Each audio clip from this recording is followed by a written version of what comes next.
AI learning हमारा future है, but हमने उसे डेवलप किया है। फ्यूचर में जो हम सोच रहे हैं, जिस तरह से हमने उसकी एल्गोरिथम्स डेवलप किया है, एआई को डेवलप किया है, तो हम उसके मतलब हम ही उसका ओरिजिन पॉइंट है ना। आगे जाके जिस लेवल की थिंकिंग हम कर रहे हैं वो एआई शायद ना कर पाए फ्यूचर में। मैं फ्यूचर की बात नहीं करता, आज की बात करता हूँ। अगर मैं आपको कहूँ कि किसी ऐसे टॉपिक पे आपको लेटर लिखना है जिसके बारे में आपको अभी नॉलेज नहीं है, तो पहले आपको रिसर्च करनी पड़ेगी अलग अलग जगह से, या तो अलग अलग बुक से या अलग अलग वेबसाइट से, फिर उसको कंपाइल करके फिर एक लेटर लिखना पड़ेगा। टाइम कंज्यूमिंग होगा। तो कितना टाइम लग जाएगा?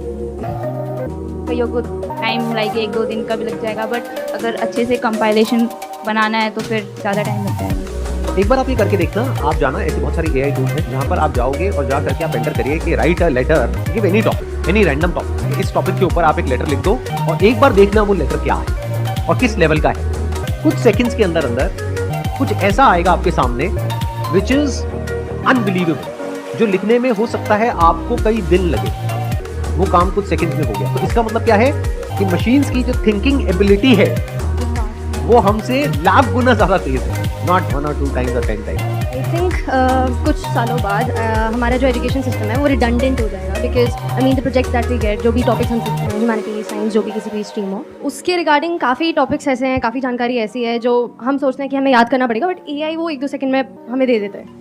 तो I think all that will become redundant, and the example that you gave, I also use ChatGPT a lot. तो उसमें लाइक द लैंग्वेज, मुझे ऐसा लगता था लैंग्वेज कंस्ट्रक्ट करना सब कुछ would be difficult for AI anything, but the language it serves, I mean it's really fabulous. जो हमारा इंडियन एजुकेशन सिस्टम है उसके अंदर क्या होता है, रट्टाबाजी होती है। जो अगर मैं 6 महीने बाद छोड़ो, अगर 6 दिन बाद भी आपसे पूछता हूँ एग्जाम के कि क्या रटा था बताना, उसमें से 2% भी याद नहीं है। और अगर 2 साल बाद बात करो तो कुछ भी याद नहीं है। आपको भी अगर उसको याद करना है तो वापस से बुक को खोलना होगा या कंप्यूटर पे जाकर के देखना होगा या अपने मोबाइल पे सर्च करना होगा। तो जब यही करना है तो उसको पहले स्टेप में याद करने की जरूरत ही क्या है? तो इसका मतलब आज आप जो भी पढ़ रहे हो, जो भी कर रहे हो, रट रहे हो, उसमें एक बहुत बड़ा क्वेश्चन मार्क लगा कि उसका क्या यूज रह जाएगा आने वाले टाइम। क्योंकि आप जितना भी रट लो उससे करोड़ गुना ज्यादा, बल्कि ये भी कहना गलत होगा, करोड़ गुना ज्यादा, उससे इन्फिनिटी टाइम्स ज्यादा डेटा ऑलरेडी मशीन्स में है। You all must be genuinely concerned about this thing, because if you're not concerned, तो you will be taken by surprise।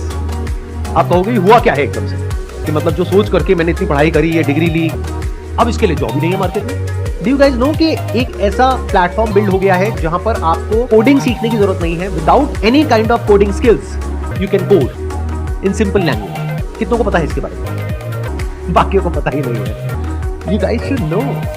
चलो मैं आपसे दूसरा सवाल पूछता हूँ, आपको इसके बारे में तो नहीं पता है, आपको क्या पता है? बॉलीवुड के बारे में सब कुछ पता है, क्रिकेटर्स के बारे में सब कुछ पता है, इंस्टाग्राम पे क्या हो रहा है वो पता है आपको, अभी लेटेस्ट किसके साथ में क्या कंट्रोवर्सी चल रही है, सब कुछ पता है। तो फालतू की सारी चीजें पता है, अपने फ्यूचर के बारे में क्या पता है? कुछ भी नहीं। तो आप अपना करियर चूज कैसे करते हैं? या तो आपके पेरेंट्स आपको सलाह देते हैं या खुद दिमाग लगाते हैं। खुद दिमाग में है क्या जिसके बेस पे आप चूज कर रहे हैं? पहले कोई नॉलेज होनी चाहिए, कुछ इन्फॉर्मेशन होनी चाहिए कि दुनिया किस डायरेक्शन में भाग रही है, उसके हिसाब से करियर चूज करना चाहिए ना।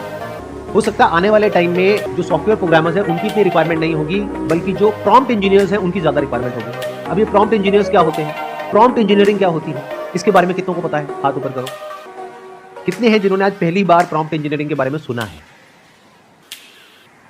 We have no idea, we have no clue कि एग्जैक्टली हो क्या रहा है दुनिया में और फ्यूचर में किस तरह की स्किल्स की रिक्वायरमेंट होगी, किस तरह की जॉब्स के लिए। बहुत सारे लोगों को ये लगता है, जब भी मैं उनसे डिस्कस करता हूँ, वो ये कहते हैं कि एआई को हमने ही तो बनाया है, तो एआई हमसे आगे कैसे निकल सकता है? ये तो बिल्कुल ऐसा है कि एक बाप ने बेटे को पैदा किया, क्या वो बेटा अपने बाप से आगे नहीं निकल सकता? ज्यादातर लोगों को यही लगता है कि जैसा पास्ट में होता आया है वैसे ही इस बार भी कुछ होने वाला है। यानी पहले मैनुअल लेबर होती थी, फिर मशीन्स आ गई, तो सब लोगों को डर लगा कि अब इन लेबर्स की जॉब चली जाएगी, तो उन्होंने प्रोटेस्ट किया। लेकिन बाद में जब मशीन्स आई तो जॉब्स और बढ़ गई, कम नहीं हुई। ऐसे जब कंप्यूटर्स आए तो लोग डरे जो मैनुअली काम करते थे कि अब कंप्यूटर्स आ गए, अब सबकी जॉब चली जाएगी। लेकिन ऐसा हुआ नहीं, कंप्यूटर्स आने के बाद में जॉब और बढ़ गई। तो सबको क्या लग रहा है, इस बार भी कुछ ऐसे ही होने वाला है। और यही हम सबकी प्रॉब्लम है। हम क्या करते हैं, फ्यूचर को पास्ट के लेंस से देखते हैं। इस बात को ध्यान से समझ लेना, बहुत इंपॉर्टेंट है ये बात समझने की। हम फ्यूचर को पास्ट के रेफरेंस पॉइंट से समझने की कोशिश करते हैं कि पास्ट में ऐसा हुआ, ऐसा हुआ, ऐसा हुआ, तो अब ऐसा हो। और हम कभी एक्चुअल में नहीं देख पाते हैं कि अभी हो क्या रहा है और क्या होने वाला है। इस बार जो हो रहा है वो पास्ट में जो भी कुछ हुआ है उससे बिल्कुल अलग है। यानी कि जब मशीन्स आई, कंप्यूटर्स आए, तो क्या हुआ कि वो लोग जो मैनुअली काम करते थे उन्होंने एक स्किल एक्वायर करी उस मशीन को ऑपरेट करने की या कंप्यूटर को ऑपरेट करने की, और जॉब्स बढ़ गई। इस बार क्या हो रहा है, जो मशीन्स हैं वो मशीन्स ऐसी नहीं है कि जिसको ऑपरेट करने के लिए आपकी जरूरत है। Machines are intelligent enough to work on their own without the need of humans. AI को इस तरीके से देखो कि उसके अंदर infinite amount of information available है और उसके बेस पे जो पॉसिबिलिटीज है वो भी इन्फिनिट। एंड एआई को हम जितना यूज करते हैं वो ट्रेन होता चला जाता है, फिर वो खुद अपना काम अपने आप कर सकता है, वो काम जो आप कर रहे हो आज। यानी कि जितना आप एआई बेस्ड मशीन्स को यूज करोगे वो आपसे सीख जाएगा कि आप उसको किस तरीके से यूज कर रहे हो, फिर आपकी जरूरत नहीं। तो दोनों में फर्क समझ आया? पहले की मशीन्स इंटेलिजेंट नहीं होती थी। ये जो वर्ड है ना इंटेलिजेंस, इसको ध्यान से समझो। हम सबको ये लगता है कि थॉट में